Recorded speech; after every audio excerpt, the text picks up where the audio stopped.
What's up, guys? It's your boy, the Piscine Predator. I'm back with that TPP True Crime Talk, baby. Let's go. All right, guys, before we jump into this video, can you smash that like? If you haven't already, can you smash that subscribe?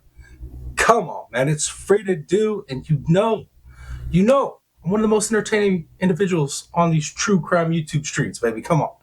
Nobody else got this flair all day long. Come on. Help your boy out. All right, let's jump into the topic. Topic is Travis Rudolph murder trial, or as I like to say, the self-defense trial. Yes, that's what I'm gonna stick with. It was round 2 for today, right? Post lunch break, and Mr. Travis Rudolph took the stand. Defense got up, did the questioning, laid it out, so we could see the timeline and the story from the man himself, right? And everything that he said pretty much jived with the evidence. You know what I mean? It pretty much jived with the evidence, And then, of course, the one I don't like now, prosecution, right? They got up, and I feel like they were gonna go hard, and she really tried. She really tried to get Travis to contradict himself. About the only thing that she could get him to contradict himself was the level of the relationship him and Monique were in his first, part of the trial, right? The first hearing that he had to go into.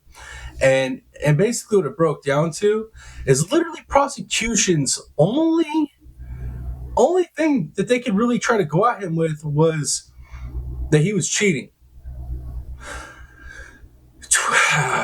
So let's say that they were together, boyfriend and girlfriend official, even though he claims that they weren't. And let me backtrack a little bit, right? Let me explain a little something to you. Out there in Florida, the dating culture, I'm pretty savvy on it, even though I'm out here in Cali. A lot of the social talk, YouTube stuff I watch, it's based out in Florida. So a lot of it is. So I know the dynamics out there and how people do the dating scene, especially let's say higher value type people, which would land you in a professional athlete, this, that, the third, right? People with means to make money, and the dynamics in those relationships tend to be a little bit different than your traditional relationship. You know what I mean? So it's like a lot of them will see each other, they'll hook up, they'll spend time together, but until the man's like, yo, yes, we're a couple, they ain't really a couple. You know what I mean? And then if they're on the outs and they're not really talking for like a month, they really ain't a couple. And that's what Travis is claiming. And, I tend to believe that based on knowing how things roll out there. But let's just say they were a couple, right? Well, they were a couple that hadn't talked for a month, which would say that they're not talking and they're not together. So he has no allegiance to not talk to somebody else, right? But let's say that wasn't even the case and they were together and he was cheating and got caught cheating. Does that give her the right to physically assault him? And then after she's done physically assaulting him, does that give her the right to go get her brother and put a hit on the dude? To have 4 dudes show up at his house to jump him? And 4 dudes, at least 2 of them had guns that we know of? You know what I mean? Or at least 1 had guns, possibly 2. I believe there's 2, and I believe that we're not going to know that because the investigation was so crap. And that's just been apparent through the whole freaking trial. All the testimony given from law enforcement, it was a crappy, super, just horrible investigation, guys. Absolutely horrible. So, that being said, dude, what did they want him to do? You know what I mean? What did they want him to do? Just take the beating, let him and his brother get stomped out, possibly beaten to death? It makes no sense. So, in my opinion, we've heard it all. The stories ain't really changed. And the facts of it is that Monique, the ex, whatever she is, whatever title you want to put on her, she got her little brother and his friends to go pull a hit. That's what it is. She knew exactly what the outcome was going to be. at least in her head. But things went awry, right? They went awry. They didn't go the way that they had planned. No, they didn't. I don't think they thought that calm, chill Travis and his relaxed, good guy brother would get the upper hand or be able to retrieve something to help themselves out. You know what I mean? And, basically what it comes down to is I don't think he's guilty. I believe he's innocent. I mean, he put in that same position, I think most of us would have did the same thing. We're going to protect ourselves. We're going to protect our family. We're going to make sure that we're not harmed. And the moment a gun's drawn on us, most of us are going to assess that as a full-on threat for our lives, and we're going to pull the trigger. And you know what I mean? He had a firearm that allowed him to pull that trigger many times. And, in the prosecution wanted to be, started grilling him with like, well, they were leaving, they were, and you're still shooting. Well, here's the thing. Just because a car is driving away from you does not mean that you can't be shot. I mean, does somebody need to explain that to prosecution? Like, you could still be shot by a vehicle driving away from you if those individuals in the vehicle have guns and they're willing to shoot back.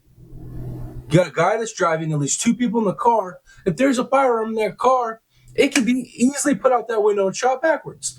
So why would Travis Rudolph keep shooting as the car's driving away? Easy, to suppress fire. This man went and got his concealed carry and had to be trained to do the concealed carry and the tactics involved with concealed carry. All right? And anybody that knows, in a gunfight, you don't take chances. You don't take chances. So the moment you see a firearm pointed at you and you feel your life's in danger, you better defend yourself to the fullest. And that's what he did. He started shooting, and he didn't let up until he knew that the car was at a distance where he was safe. It is what it is. So I pray that this jury sees it with common sense and has seen and heard all the lies by Monique, her brother, and friends, and understand that the investigation was biased and it was ran by an investigator trying to make a name for herself. And the fact that he's an ex-NFL player, you know what I mean? Like, come on. She was trying to make a name for herself. It was either that or she was buying the whole story Monique was saying, and then we're coming from a sexist angle where it was like, oh, I'm going to get this guy. He was cheating on this woman. He slammed this woman, and she ran with that story, right? When the facts show, the evidence shows, she wasn't assaulted. She wasn't really cheated on. And it came down to it, we got video evidence and testimony from her brother that she's the one that assaulted him. And not only we have that, we got photos to prove that he was injured in the assault. Both by her cracking him with a bottle and hitting him, and then when he got jumped by her brother and friends. Come on, guys. I hope y'all are with me on this, because I've gotten some feedback from some of the subscribers telling me that I'm one of the only YouTubers that literally are backing Travis on this. Like, that I'm like one of the only ones that see it for what it is. Dude, park your emotions and look at this logically. Use logic. Use your rational thought. Like, this man's innocent, 100% innocent. These people came to his house over lies. They came to his house to shoot his shit up over lies. And that is what this trial is. This man is innocent. So I pray tomorrow there's closings, and I pray after the closings those juries go in there and come back with an innocent verdict within 3 hours. And that's what I think is going to happen. I think within 3-4 hours max, we're going to get an innocent verdict back. And I hope there's something that Travis Rudolph can do as far as suing the shit out of some of these people. Like, this man has lost his ability, his freedom since his arrest. He's lost his contract with the CFL, right? Which is probably going to be permanent, which is going to affect his ability to come back to the NFL and affect his whole entire future at 27 years old. at 27 years old, when he could have had a bright career still ahead of him in the CFL and NFL and made money and had a good life. That's all been stripped from him. So I pray something can be done for him. And even bigger prayers for his mother. This poor lady's life has been just ruined. Lost her husband, and not too long later has to witness her sons almost be killed and them having to defend themselves, and one of the sons having to defend himself by taking a life, which is traumatic in itself for her son. And now she's sitting at a house not knowing what's going to happen, not sleeping. So I pray that this lady finds peace after this innocent verdict comes back. I pray she can find some type of peace and she can find a way to get sleep at night, man. Man, my heart goes out to this poor mom. Mama Rudolph, man, like for real, prayers to you. Much love to you. But that's all I got right now, guys. Tomorrow, we're going to hear closings and the verdict watch will start. And you know, I'm going to be up here after them closings. For sure, I know I'm going to have some opinions. I'm going to have some things to say. You can bet. It's like usual. But anyways, guys, I'm going to wrap it up. Hope you guys have an awesome day. It's your boy, Piscine Predator. Until the next video, I'm out, y'all. Much love. Peace.